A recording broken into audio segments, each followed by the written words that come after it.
Nabi Hud diutus ke tengah-tengah kaumnya yang sangat durhaka. Mereka adalah suku Ad yang berbadan kuat dan besar. Kaum Ad dikaruniai tanah yang subur, lengkap dengan sarana irigasi yang baik. Air seolah memancar dari segenap penjuru untuk menyiram dan menyuburkan tanah pertanian dan perkebunan mereka. Berkat karunia Allah ini, mereka hidup makmur. Mereka mampu mengelola bukit dan gunung-gunung menjadi bangunan yang indah dan megah. Ini menjadi bukti betapa tinggi peradaban dan ilmu pengetahuan pada masa itu. Dalam waktu singkat, mereka berkembang pesat dan menjadi suku terbesar di antara suku-suku lain. Adalah kecenderungan manusia selalu lalai. Bila kemakmuran dan kemewahan sudah tercapai, mereka lupa diri dan hanya memperturutkan hawa nafsunya yang tak kenal puas. Bukan Allah mereka sembah, melainkan berhala yang bernama Samud, Sada, dan Al-Haba. Bangsa Ad terkenal paling durhaka pada zaman itu. Mereka hidup negeri Ahqaf, yaitu antara Yaman dan Umman. Kejahatan dan kemaksiatan mereka benar-benar sangat keterlaluan. Nabi Hud adalah seorang yang berlapang dada, berbudi tinggi, pengasih, penyantun, sabar, namun cerdas dan tegas. Beliau adalah keturunan Sam bin Nuh, cucu Nabi. Beliau diutus ke tengah-tengah kaumnya untuk menegakkan kembali ajaran yang benar, mengembalikan umat yang tersesat dan bergelimang dosa menuju jalan yang terang benderang di bawah ampunan Allah Subhanahu wa Ta'ala. Wahai kaumku, kalian telah menempuh jalan yang keliru dan sesat. Batu-batu berhala yang kalian sembah tidak bisa berbuat apa-apa, tidak mampu memberikan kebaikan maupun kemelaratan. Hanya Allah yang pantas kita sembah. Dialah yang memberikan rezeki berlimpah ruah sehingga kalian dapat hidup makmur di muka bumi. Allah yang menghidupkan kita dan mematikan kita. Ingat, Allah akan menghidupkan kita kembali di akhirat guna mempertanggungjawabkan perbuatan kita di muka bumi. Siapa yang beramal baik akan mendapat pahala surga yang penuh dengan kenikmatan. Sebaliknya, siapa yang berbuat jahat dan kemaksiatan akan menerima siksa dan penghinaan. Ajakan Nabi Hud ini malah dilecehkan oleh kaumnya. Mereka berkata, mana bisa orang yang mati akan hidup kembali? Itu hanya omong kosong dan bualanmu saja. Orang hidup hanya sekali, susah senang ya hanya hidup di muka bumi. Kalau sudah mati ya sudah, tidak ada urusan lagi. Mereka bahkan berani mencerca Nabi Hud alaihissalam, dan perbuatannya makin keterlaluan. Kemaksiatan merajalela. Mereka tidak mau menerima Nabi Hud sebagai utusan Allah, bahkan mengejeknya sebagai orang bodoh tidak berakal. Allah menurunkan ajab atas kedurhakaan mereka. Bangsa Ad kemudian ditimpa musim kemarau panjang selama 3 tahun. Tak ada setetes hujan sama sekali dalam kurun itu. Rusaklah lahan pertanian dan perkebunan yang mereka banggakan selama ini. Bahaya kelaparan mengancam di mana-mana. Dalam keadaan demikian, Nabi Hud masih berkenan memberikan peringatan kepada kaum. Hei kaumku, mohon ampunlah engkau kepada Allah dan bertobatlah kepadanya. Niscaya Dia menurunkan hujan yang sangat deras atasmu, dan Dia menambahkan kekuatan kepada kekuatanmu, dan janganlah kamu berpaling dengan berbuat dosa. Tapi peringatan Nabi Hud itu malah ditentang keras oleh mereka. Hai Hud, kamu tidak mendatangkan suatu bukti yang nyata, dan kami sekali-kali tidak akan meninggalkan sembahan-sembahan kami karena perkataan. Kami sama sekali tidak akan mempercayai. Memang hanya sedikit dari kaum Ad yang mau beriman dan menjadi pengikut Nabi Hud alaihissalam. Selebihnya mereka tetap dalam kekufuran dan kedurhakaan. Allah menyelamatkan Nabi Hud dan pengikutnya. Sebaliknya kaum Ad yang durhaka ditimpa aja berupa angin yang sangat dingin dan kencang selama 7 malam 8 hari. Akibatnya sungguh mengerikan. Angin kencang itu mampu merobohkan bangunan-bangunan gedung yang menjulang tinggi dan membinasakan hewan ternak serta kaum Ad yang ingkar. Semua berantakan, tak seorang pun dari kaum yang durhaka itu tertinggal. Semua rata dengan tanah. Itulah ajal bagi mereka yang mendustakan utusan Allah Subhanahu wa Ta'ala. Nabi Saleh adalah keturunan Nabi Nuh alaihissalam. Menurut silsilah beliau adalah putra Ubaid bin Samud bin Amir bin Iram bin Sam bin Nuh alaihissalam. Nabi Saleh diutus ke tengah-tengah bangsa Samud yang hidup di bekas reruntuhan kaum Ad. Bangsa Samud ternyata lebih pandai daripada kaum Ad. Mereka mampu mengembangkan dan membangun lagi jaringan irigasi yang lebih sempurna guna menggarap lahan pertanian dan perkebunan. Mereka juga membangun tempat tinggal yang jauh lebih indah dan megah di bukit-bukit.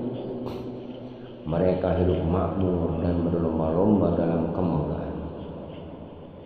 Seperti kaum Ad, ternyata bangsa Samud menyembah berhala. Mereka juga suka mengerjakan dosa, kemaksiatan dan kedurhakaan. Allah mengutus Nabi Saleh ke tengah-tengah mereka. Berkata Nabi Saleh kepada kaum, hai kaumku, sembahlah Allah.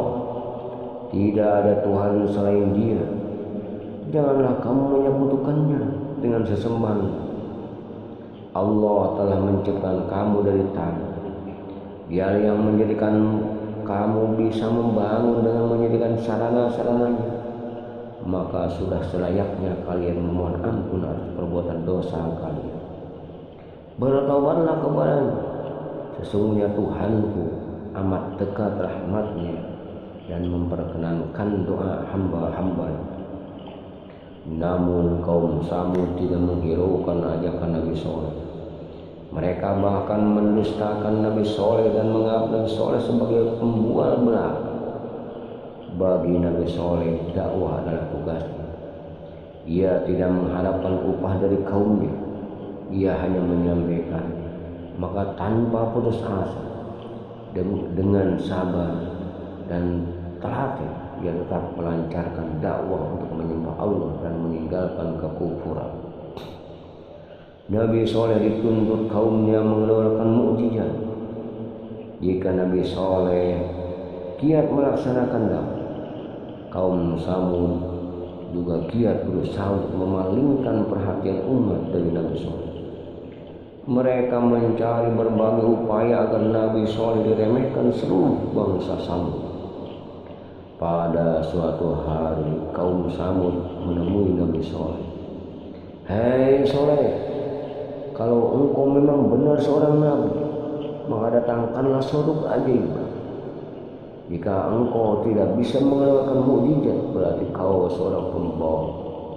Demikian kata kaum Samud.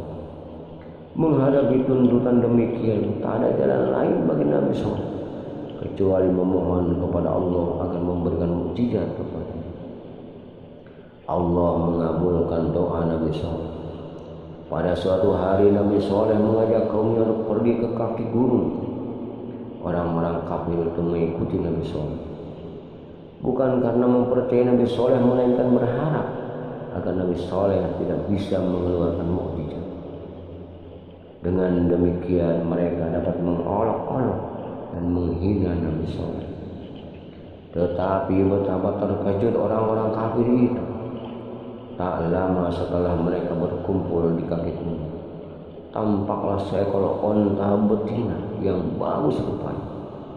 Unta itu besar dan gemuk. Belum pernah mereka melihat unta sebagus itu. Tetek unta itu penuh dengan susu. Nabi Soleh berpesan kepada umat, inilah unta mukjizat dari Tuhan. Unta ini boleh kalian perah susunya setiap hari. Susunya tidak akan habis-habis. Tetapi perhatikan pesanku.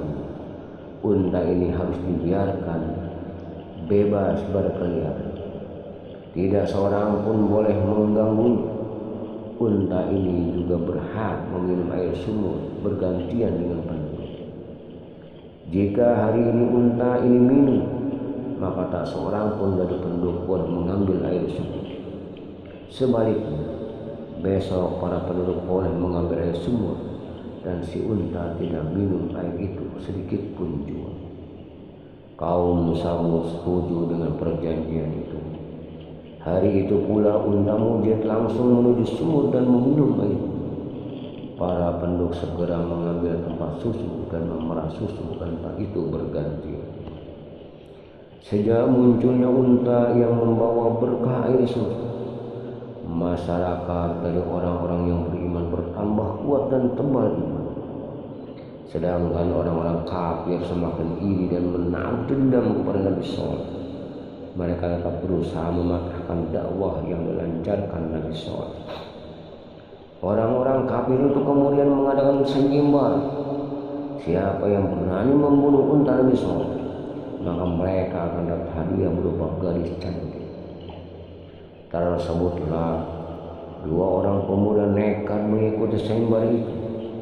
Mereka sudah sepakat akan menikmati hadiah perempuan cantik itu bersama-sama. Sungguh mesumnya ini. Demikianlah ketika unta itu baru saja minum di salah satu sumur penduduk, salah seorang dari pembunuh kejam melepaskan anak panah tepat mengenai kaki unta. Unta itu berlari kesakitan. Namun seorang lagi yang sudah siap dengan golok di tangan segera menghabisi unta. Mereka berhasil membunuh unta dan otomatis memperoleh hadiah perempuan cantik. Setelah unta itu mati, orang-orang kafir merasa lega. Mereka dengan beraninya menantang Nabi Soleh. Hei Soleh, unta yang kau banggakan itu sekarang sudah kami bunuh. Kenapa tidak ada balasan yang siksa bagi kami? Kalau kau memang utusan Allah, tentunya kau dapat mendatangkan siksa yang kau ancamkan kepada kami. Berkata Nabi Soleh, kalian benar-benar telah berbuat dosa. Sekarang kalian boleh bersenang-senang selama 3 hari. Sesudah lewat 3 hari, maka datanglah ancaman yang dijanjikan Allah kepada. Waktu 3 hari itu sebenarnya adalah kesempatan bagi bangsa Samud untuk bertobat dan menyadari kesalahan. Tapi mereka malah mengejek Nabi Soleh. Mereka menganggap Nabi Soleh hanya membual belaka. Belum sampai 3 hari mereka datang lagi kepada Nabi Soleh dan berkata, hei Soleh, kenapa tidak kau percepat datangnya siksa itu kepada kami? Berkata Nabi Soleh, wahai kaumku, mengapa kau minta segera datangnya siksa? Bukannya kebaikan? Kenapa kamu tidak minta ampun kepada Allah? Mudah-mudahan kamu diberi ampun. Diam-diam orang kafir merasa takut. Bukankah ucapan Nabi Soleh selalu terbukti kenyataan? Bagaimana kalau siksa itu benar-benar datang kepada mereka? Maka untuk mencegah datangnya siksa itu, sehari sebelum waktu yang dijanjikan habis, mereka mengadakan rapat gelap. Mereka bermaksud membunuh Nabi Soleh agar siksa itu tak jadi diturunkan. Sungguh keji dan busuk rencana mereka. Tetapi Allah melindungi hamba-Nya yang benar. Nabi Soleh diselamatkan dari rencana pembunuhan yang keji. Esok harinya terjadilah peristiwa yang mengerikan itu. Bangsa Samud disambar petir yang meledak dan menggelegar membelah angkasa. Bumi juga ikut murka atas kesombongan bangsa yang ingkar itu. Gempa yang dahsyat telah menghancurkan dan memporak-porandakan tempat tinggal mereka yang megah dan besar. Tidak ada seorang pun dari kaum yang ingkar itu ada yang selamat. Hanya Nabi Saleh dan para pengikutnya saja terhindar dari malapetaka. Musnah sudah suatu peradaban tinggi dari bangsa yang kuat dan perkasa. Rumah, tempat tinggal, harta dan hewan peliharaan mereka benar-benar telah hancur total. Itulah aja bagi kaum yang durhaka. Wallahu a'lam bishawab.